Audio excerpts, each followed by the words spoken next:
Un buen día, un feliz sábado. Es bueno estar juntos, no como sería una iglesia, como nos gustaría, pero la tecnología nos permite estar juntos aquí a través de las redes sociales, de la televisión y del radio. Y esperamos que este sábado sea muy bendecido a cada uno de nosotros, que podamos escuchar la voz de Dios y crecer en nuestra vida espiritual. Quando passamos por crises, muitas vezes, se revela quienes realmente somos. As crises em todos os sentidos mostram os sentimentos que há dentro de nós. Nossas reações são inesperadas quando somos surpreendidos por dificuldades inesperadas. Tomamos decisões equivocadas movidos por la emoção do momento e traindo consequências normalmente desastrosas. Não só por el problema em si, sino por la maneira em la que decidimos. Charles Spurgeon dijo la seguinte frase: Nuestra ansiedad no vacía el sufrimiento del mañana, solo nuestra fuerza de hoy. Augusto Nicodemos, um grande predicador, dijo: El gran desafio de la vida espiritual es continuar creyendo sin sentir, sin ver, sem experimentar, incluso quando todo fracassa. Por isso, devemos reflexionar sobre quem somos frente às crises da vida. Como atua você em uma crise? Quem é realmente você em uma crise? Segundo Reis, capítulo 6, versículo 24 e 25, nos conta que houve uma grande hambruna em Samaria, quando a cidade foi cercada por los sírios. Não havia nada de alimento para o povo atrapado dentro da cidade. Com isso, o povo estava alborotado e haciam qualquer coisa para sobreviver. O mesmo rei de Israel estava atemorizado.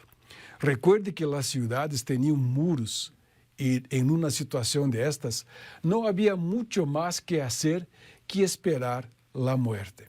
Vamos a ler estes dois versículos, segundo Reis, capítulo 6, versículo 24 e 25, e aqui vamos ver o cenário desta crise.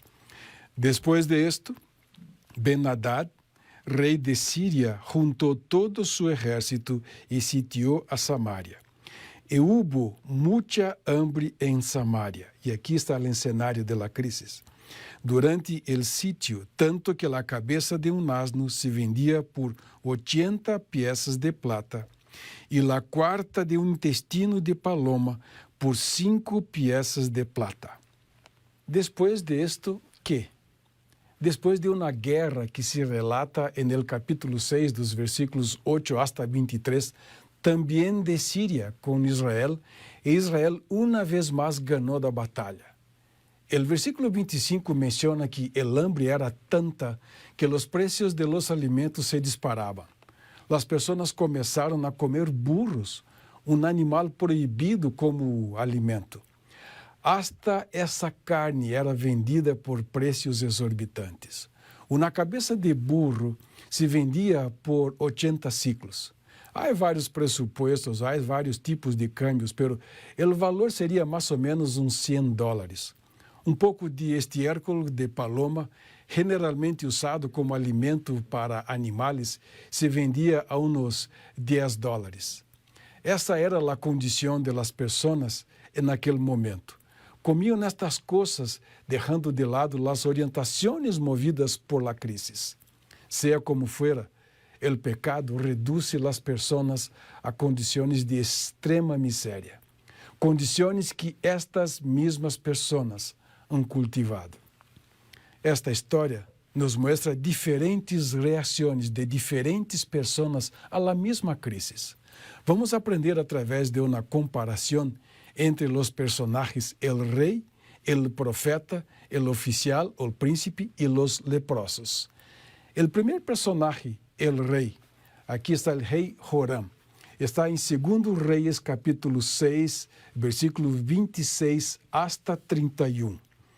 Versículo 26 hasta 31, nós leemos assim.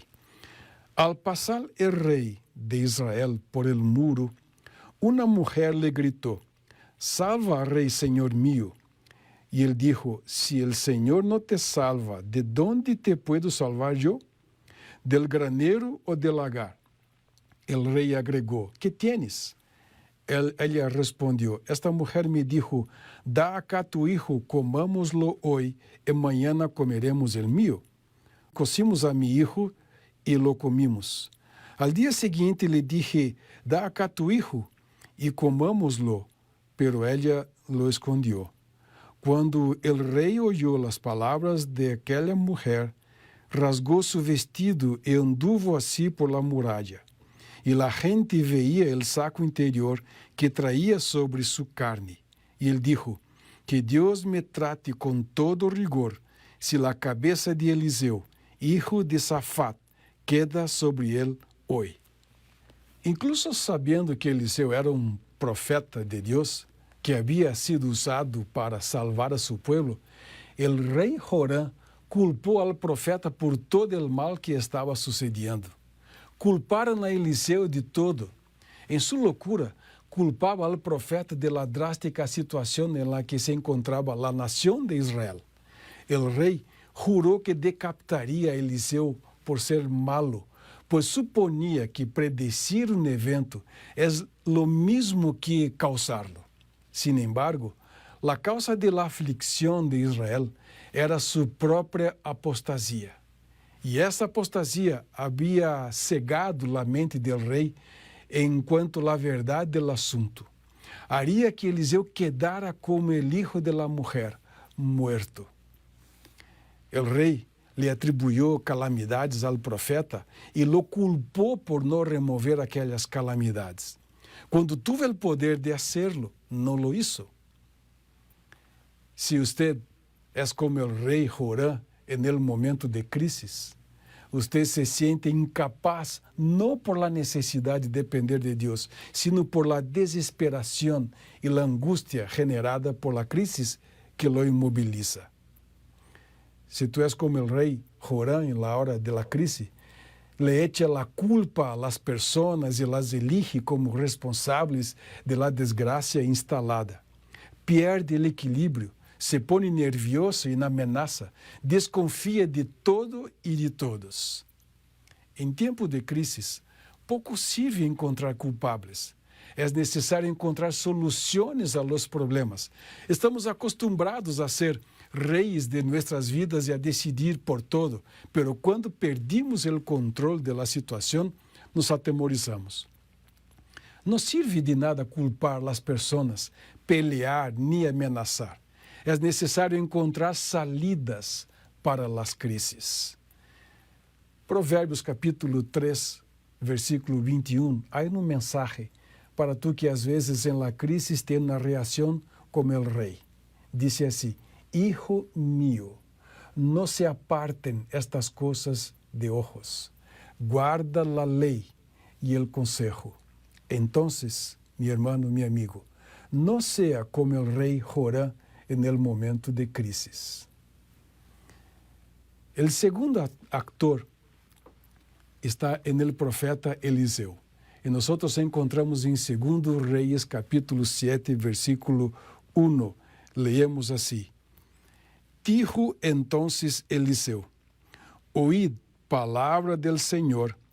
Assim disse ele: Mañana a esta hora, la puerta de Samaria, el seah de harina valdrá um ciclo, e 2 seas de cebada um ciclo.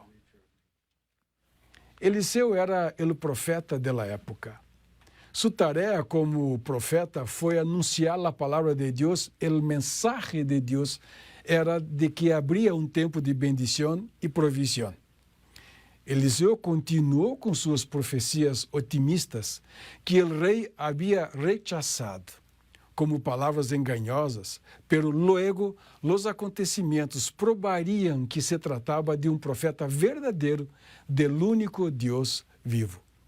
Veja como começa no versículo: Oí la palavra de Jeová. La chegada repentina de mensajero del rei, seguida por la chegada del rei, provocou uma nova profecia. o povo de Samaria seria aliviado de sua desesperação. Seria uma tonteria matar ao profeta de Deus, e seria igual de malo permitir que os sírios entraram na cidade e realizaram seu ritual de matança e saqueo. Uma intervenção divina seria a solução apropriada para o problema. O sítio pronto terminaria, a comida pronto volveria e a vida seguiria. O profeta informava que ao dia seguinte os preços cairiam de maneira drástica, porque se levantaria o sítio. A profecia dizia que 6,5 quilos de trigo se venderia por $1,50, mais ou menos, e 3 quilos de cevada também por $1,50. A profecia também mencionava que o comércio volveria a funcionar no portal da cidade, o lugar favorito das vendas e o trueque. Isso significava que os sírios abandonariam o lugar e volveriam a suas casas. Se você é como o profeta Eliseu, no momento de crise, significa que tu és uma bendição, tu bendice, tu ministra bendições. Se tu és como o profeta Eliseu em la crise, sua mensagem tem que ver com esperança, com aquele que anuncia a palavra de Deus, que avisa sobre as consequências da incredulidade. Pero o profeta também avisa sobre o peligro de não crer no mensagem do Senhor. Em tempos de crise, como cristianos, temos a responsabilidade de ser agentes de esperança. Devemos ser uma voz de esperança. Não fomos chamados para involucrarmos em movimentos sociais. Fomos chamados a uma missão muito mais nobre e grande, que é a de anunciar esperança em um momento tão complexo e tão extremamente difícil que vivem as pessoas. Temos o privilégio de viver em um momento solene da história humana da Terra e somos chamados para uma missão única, nobre e santa. Isaías, capítulo 52, versículo 7, tem uma mensagem para aqueles que reacionam na crise igual ao profeta Eliseu. Quão hermosos são sobre os montes os pés del que trae alegres nuevas. Me gusta este verso. Del aquel que anuncia la paz, del que trae nuevas de bien, del que publica salvación, del que dice, Señor, tú, Dios, reina. Entonces, en la crisis, sea como el profeta Eliseo. El tercer personaje de nuestra historia es el oficial. Algunas versiones hablan del príncipe. Segundo Reis, capítulo 7, versículo 2, leemos así. Un príncipe sobre cuyo brazo el rey se apoyaba, respondió al varón de Dios, aunque el Señor abra ventanas en el cielo, ¿sería eso así? Eliseo respondió, tú lo verás con tus ojos, pero no comerás de ello. El oficial que estaba en los portales de Samaria era una persona de confianza del rey, sobre cuyo brazo el rey se apoyaba, literal o figuradamente. Para que el trigo y la cebada se compraran al día siguiente por aquellos precios anunciados por el profeta, Dios tendría que abrir las ventanas del cielo y derramar el cereal desde el cielo a la tierra. Para el oficial, para el príncipe, ningún modo humano de abastecimento haría que esto sucediera en tan breve tiempo. Además, él no creía en un abastecimiento divino. Al hombre que había dudado, el profeta le dijo que vería con sus propios ojos el milagre, pero debido a su escepticismo sarcástico, não lhe seria permitido sacar benefício social de la repentina ola de prosperidade. Se você é como o oficial en el momento de crise, tu és o tipo de pessoa que crê que sabe de todo, pensa que és forte, pensa que sabe mais que os demás, és escéptico e duda de la palavra de Deus. Por desgracia, Muitos oficiais são um grande problema nas crises, porque pensam que sabem tudo e que são fortes, já que hasta os reis se apoiam nele. Pero nadie es mejor que nuestro Dios, que puede cambiar todo y transformar la crisis en oportunidad. Es decir, Dios es especialista en soluciones en nuestra imposibilidad. En momentos de crisis, no sea como el oficial, que sino permite que Dios sea el general de su vida.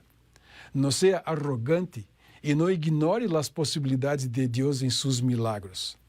No pienses que puede decir lo que sea, lo que viene a la mente. Usted puede estar perdiéndose la oportunidad de probar la providencia de Dios. Usted puede no conocer los designios de Dios, pero puede conocer a Dios. Y cuando realmente lo conoce, usted confiará independientemente de las circunstancias. Juan capítulo 3, versículo 36, tiene un mensaje para aquel que reacciona como el oficial, como el príncipe. Leemos así: el que cree en el Hijo tiene vida eterna, pero el que rehúsa creer en el Hijo no verá la vida, sino que la ira de Dios sobre él. Entonces, mi hermano y mi amigo, no sea como el oficial en el momento de crisis. El cuarto personaje no es solamente un personaje, son los personajes, son 4 leprosos.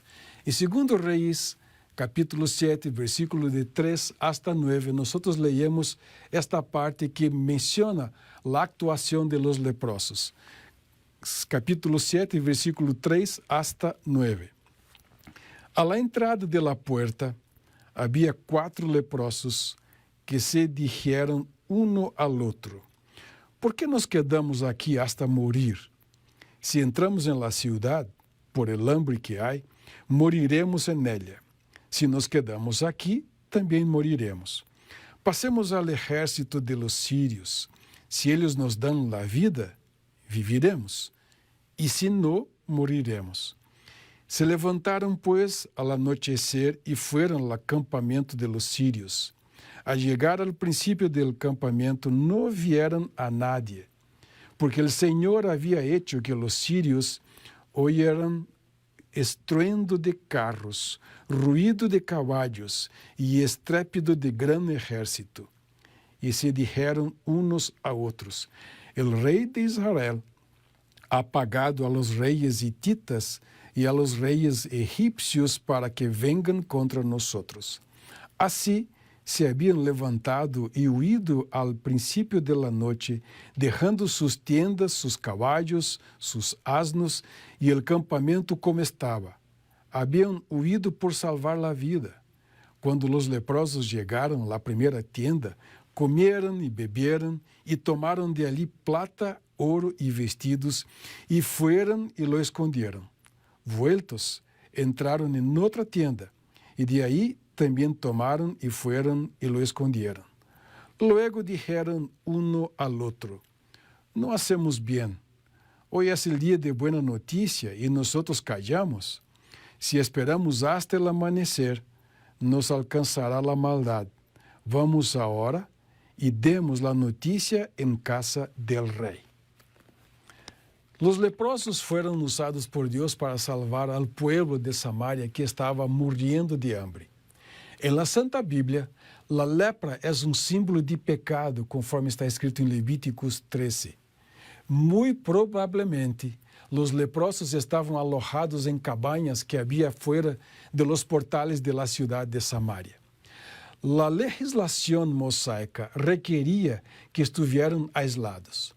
Las víctimas de lepra dependían de su propia agricultura y de la caridad ajena.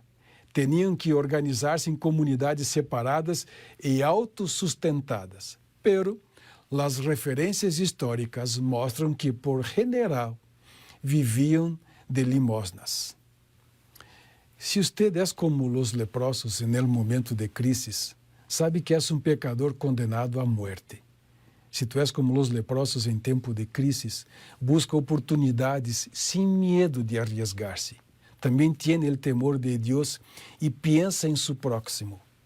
Comparte las buenas novas con los que las necesitan. Como aqueles leprosos, devemos reconocer que não somos dignos e que devemos permanecer fieles ao Senhor e crer em seu poder. Quando surge uma oportunidade, não devemos temer nem ser egoístas e quedar-nos com a bendição solo para nós.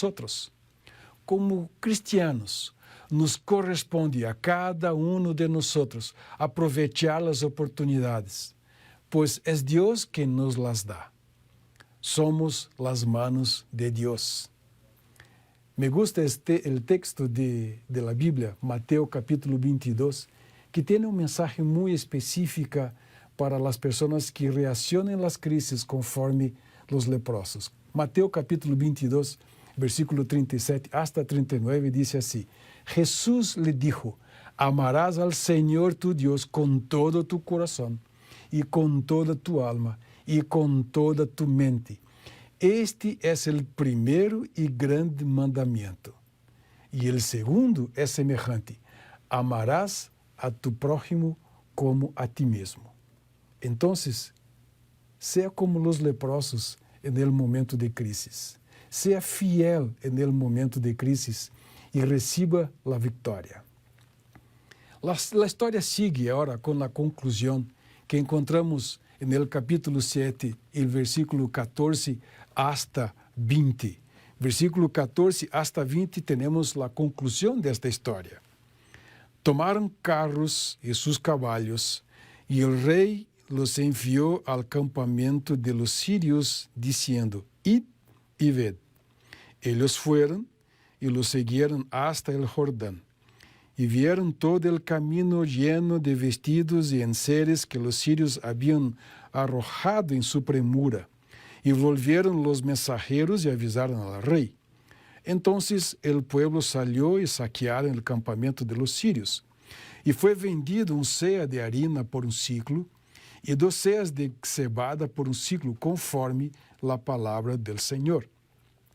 El rey puso a la puerta a este príncipe sobre cuyo brazo él se apoyaba. Y el pueblo lo atropelló y murió conforme a lo que había dicho el varón de Dios cuando el rey fue a verlo. Sucedió, pues, de la mañana, de manera que el varón de Dios había anunciado el rey, dio 2 seas de cebada por un ciclo y el seah de harina por un ciclo, mañana a esta hora, a la puerta de Samaria. A lo cual aquel príncipe había respondido al varón de Dios diciendo: aunque el Señor abra ventanas en el cielo, ¿podrá suceder esto? Eliseo le había dicho: tú lo verás con tus ojos, pero no comerás de ello. Y así sucedió, porque el pueblo lo atropelló a la entrada y murió. La diferencia aparece cuando viene la victoria.